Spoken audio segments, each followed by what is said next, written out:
প্রশাসনের লোক, ঠিক না? কেন? আঙ্গুলের ছাপ ওখানে লেগে আছে।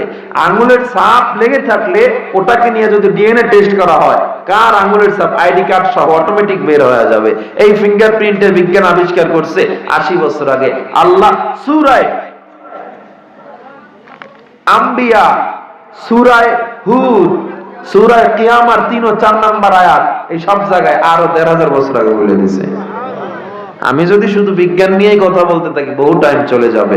এজন্য আমি বলতে চাই না, আমি শুধু বলতে চাই যারা বলে আমরা কিছু জানি না, আমরা কিছু বুঝি না, সমাজ বুঝি না, রাষ্ট্র বুঝি না, মূলত এদের মাথায় গোবরে ভরা, এরা কিছু বুঝে না।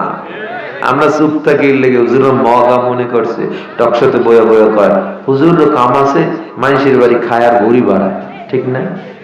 আবার কয় ঠিক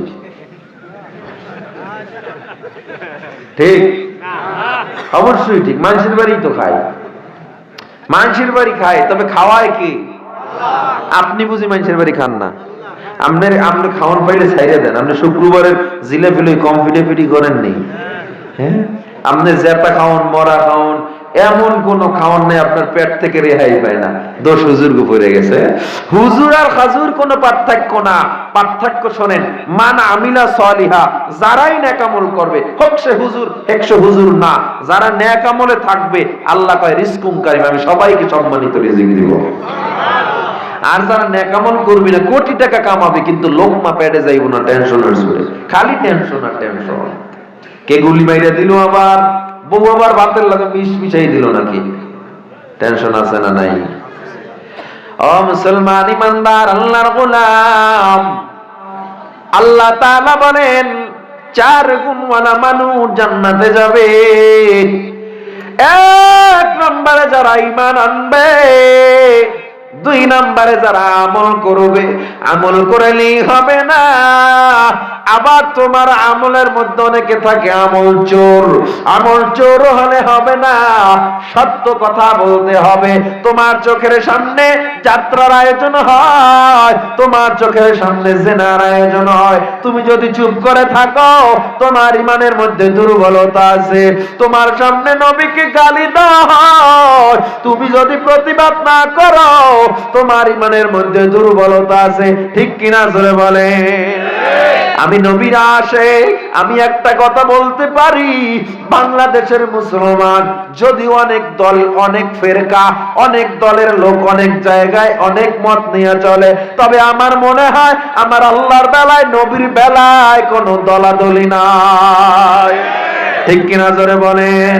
নাস্তিকদেরকে আমরা জানা দিতে চাই আমরা মুসলমান, যদিও দেখো আমাদের মধ্যে দ্বন্দ্ব, আমাদের মধ্যে পার্থক্য, মতের পার্থক্য, তবে আমার নবীকে নিয়ে যদি কথা বলা হয়, আল্লাহকে নিয়ে যদি কথা বলা হয়, ইসলাম নিয়ে যদি কুচক্র পরিকল্পনা করা হয়, আমাদের মধ্যে দ্বন্দ্ব আর দ্বন্দ্ব থাকবে না।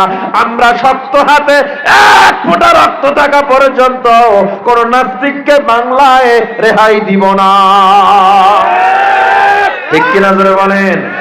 নাস্তিকতা নিপাত যাক, দিন ইসলাম জিন্দাবাদ। নাস্তিকতা নিপাত যাক, দিন ইসলাম জিন্দাবাদ। কোটি প্রাণের একই আওয়াজ, খোদাদ্রোহী ছাড় পাবে না, এই বাংলায় ঠাই হবে না। মুসলমানরা জেগেছে আজ, জোর কদমে সামনে চলো, বজ্র কণ্ঠে আওয়াজ তোলো, সবাই মিলে একই তালে দাও না স্লোগান, নারায়ে তাকবীর, নারায়ে তাকবীর, দিন ইসলাম, দিন ইসলাম, জিন্দাবাদ জিন্দাবাদ। মুসলমানের এই দেশেতে নাস্তিকদের ঠাঁই নাই, নাস্তিকদের পক্ষে যারা তাদের কোনো রক্ষা নাই। এই দেশেতে থাকতে হলে কোরআন মানতে হবে, কোরআন না মানলে সোনার বাংলা ছাড়তে হবে। জোর কদমে সামনে চলো, বজ্র কণ্ঠে আওয়াজ তোলো, সবাই মিলে একই তালে দাও না স্লোগান, নারায়ে তাকবীর, নারায়ে তাকবীর, দিন ইসলাম, দিন ইসলাম, জিন্দাবাদ জিন্দাবাদ। ইসলামের জন্য দেশের হয়েছে জন্ম, ইসলামের বিরুদ্ধে গেলে দেশ হবে ভিন্ন। ইসলামের বিরুদ্ধে যারা নিয়েছো অবস্থান, এই বাংলা ঠাই হবে না, যাও হিন্দুস্তান। জোর কদমে সামনে চলো, বজ্র কণ্ঠে আওয়াজ তোলো, সবাই মিলে